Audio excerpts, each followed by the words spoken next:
နေလေကင်းကမိုးမိတဲ့တန်ကြောင့်ညဘက်မှာတော့ကာစုကတယောက်ဖျားနေပါတယ်ရေစားလို့ရေခဲတက်တာတွေကနွားနို့ဘူးကိုအစွမ်းသုံးပြီးယူလိုက်ပေမဲ့တော်တော်လေးနေမကောင်းဖြစ်နေရကြောင်းအစွမ်းကိုတေချာမသုံးနိုင်ဘူးဖြစ်နေပါတယ်ဒါကြောင့်ကိုယ်တိုင်တွားယူပြီးတောက်နေတော့အိမ်ရှိကလူကောက်ခေါင်းလုံးနဲ့ကြားလို့တွားဖွင့်ကြည့်လိုက်တဲ့အချိန်မှာတော့ဟီရုကာကိုတွေးလိုက်ရပါတယ်ကာစုကတကားဖွင့်ခြင်းပဲဟီရုကာကပြေးပစ်လိုက်ပါတယ်အဲနောက်အိတ်ခမ်းနဲ့ခေါ်သွားပြီးမှတချင်းအေးလေးဖွင့်ပြီး9မိနစ်ကဒိတ်ဖို့မလာဖြစ်တာကိုတောင်းဝဲပါတယ်ဟိုလေးငါဖေကိုလို့ကာစုကရှင်းပြဖို့လမ်းစာရှာနေတော့နေဖေကိုကူနေရတာလားလို့ဟီရုကာကမေးလာတာကြောင့်ဟုတ်တယ်လို့တာချော်လဲရောထိုင်လိုက်ပါတယ်ငါကပဲကြောကြတဲ့ဘုံမှာမဟုတ်တာတွေရေးမိလို့တောင်းဝဲပါတယ်ဆိုကဟီရုကာကရင်ခွင်ထဲကိုတိုးဝင်လာပါတယ်ဒါပေမဲ့အတန်ကြားလို့တကားတွားဖွင့်ကြည့်လိုက်တဲ့အချိန်မှာတော့မာနာမီကချောင်းသားထောင်နေရကိုတွေးလိုက်ရပါတယ်အဲနောက်ခရုမီရောက်လာပြီးဂုံးသွားတဲ့ကိုကြီးဆိုပြီးကော်ဖီတွေလာပို့ရင်နောက်ကျမှပို့နဲ့ပန်းလို့ဖြစ်နေလို့စိတ်ပူနေခဲ့ပေမဲ့အခုတော့ကောင်မလေးကိုအိမ်ခေါ်လာတဲ့အရွယ်ရောက်ပြီပဲလို့ပြောကထွက်သွားပါတယ်အခန်းထဲမှာတော့နှစ်ယောက်ထဲတာကြံတော့တာပါ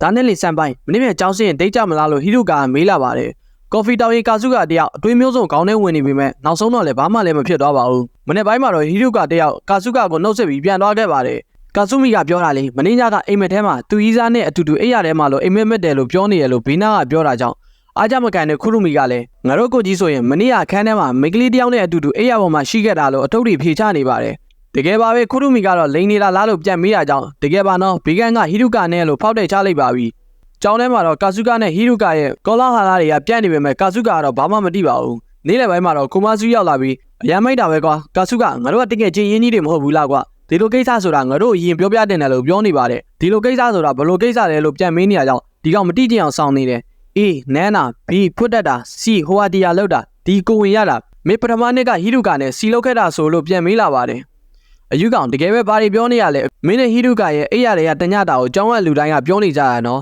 ်လူကြီးတယောက်ဖြစ်သွားတဲ့ခံစားချက်ကဘယ်လိုလဲလို့မေးနေပါတယ်တော်ရုံမဲကောင်းတယ်ငါနဲ့ဟီရုကာကစီလိုမျိုးလှုပ်ထားတာမဟုတ်ဘူးကွာလို့အော်ပြောလိုက်တာကြောင့်အာယူကာကကြာပြီးအခန်းထဲကထားထွက်သွားပါတယ်ညနေပိုင်းမှာတော့ကာစုကာကဟီရုကာကိုခေါ်ပြီးငါတို့ကြောင့်တော်တော်ဆိုးတဲ့ကောလာဟာလာတွေထွက်နေတာကြားမိလားလို့မေးလာပါတယ်ငါတော့စိတ်နှောက်ရှက်မဖြစ်ပါဘူးငါနဲ့ဆန်ပိုင်းရဲ့စစ်ဆိုင်ရေးကိုတကြောင်လုံးအတိပေးပြီးသားဖြစ်သွားတာလေလို့ပြောလာပါတယ်ဒါပေမဲ့ငါတို့အကြောင်းမဟုတ်တာကြီးပြောနေတာကိုစိတ်မရှုပ်ဘူးလားလို့ကာစုကာကမေးလာတဲ့အကြောင်းဆန်ပိုင်းကငါ့ကိုတကယ်မုန်းနေတာလားလို့ဟီရုကာကပြောကငိုနေပါတယ်ခဏလေးနေပါဦးမင်းတို့ချစ်စရာကောင်းမလေးကိုမုန်းနိုင်ပါမလားလို့တော်ကီတီပြန်ချုပ်လိုက်ပါတယ်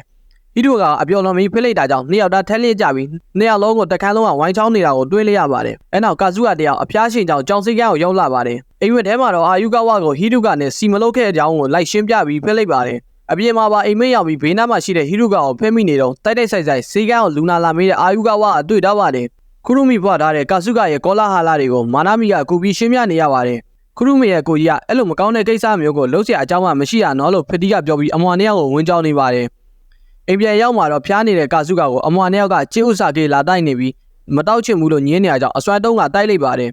နေမကောင်းဖြစ်နေရတော့ခရက်လေးထင်လွဲမှဆိုးတာကြောင့်ဖုံးစစ်ပြီးဟီရုကာနဲ့ကိစ္စတွေကကောလာဟာလာဖြစ်ကြောင်းရှင်းပြနေပေမဲ့အာယူကာဝါကတော့ဘာလို့ငါ့ကိုဒီလိုမျိုးတကူတကလာပြောနေရလို့ယောက်ျားတစ်ယောက်ရဲ့စင်ကြီးတွေကိုနားထောင်ရတာမကြိုက်ဘူးလို့ပြောပြီးဖုံးချသွားပါတယ်နောက်နေ့ညနေပိုင်းမှာတော့ဟီရုကာနဲ့ကော်ဖီဆိုင်မှာတိတ်ပြီးဟီရုကာကသူနဲ့အာယူကာဝါရဲ့ငငယ်တုန်းကအဖြစ်အပျက်တွေကိုပြောပြနေပါတယ်အဲနောက်လဲထပ်ပြီးဒိတ်ကြရအောင်လို့ပြောကပြန်သွားချိန်မှာတော့အာယူကာဝါကိုလူနှစ်ယောက်နှောက်ရှက်နေတာကိုတွေးလိုက်ရပါတယ်ဘေးနားကလမ်းကျစိတ်ကြီးကိုအစွမ်းနဲ့မှပြီးရွှေ့လိုက်ပေမဲ့အနားရောက်မှချောင်းဆိုးသွားပြီးအစွမ်းကိုထိန်းချုပ်မရဖြစ်ကပြုတ်ကျသွားပါတယ်ပြုတ်ကျသွားတဲ့အားကြောင့်မြေကြီးတွေပါတုန်သွားပြီးဘေးနားကစီပုံကထိုလူနှစ်ယောက်ပေါ်လဲကျသွားပါတယ်အာယူကာဝါကလည်းချောင်းဆိုးတဲ့အတန်ကြားလို့လက်ကြည့်လိုက်တော့ကာစုကာကိုတွေးလိုက်ရပါတယ်ခဏနေတော့ကအတော်ပြင်းတဲ့ငလင်လှုပ်သွားတယ်လို့ပြောကနှစ်ဖူးကိုစမ်းကြည့်ပြီးအဖျားတော့မရှိတော့တဲ့ပုံပဲနော်လို့ပြောလာပါတယ်လက်ကလေးကိုဖဲ့ပြီးအာယူကာဝါလို့ခေါ်လိုက်တော့ခရက်လေးကအချိုတာဆုံးပြုံးနေတာပြုံးပြနေခဲ့ပါတယ်အဲ့ဒီအချိန်လေးမှာပြောချင်နေတဲ့စကားတွေအများကြီးရှိနေပေမဲ့ဒီတိုင်းဘာမှမပြောဘဲတိတ်တိတ်လေးနေလိုက်တာကတမျိုးလေးဆင်ပြေနေပုံပါပဲ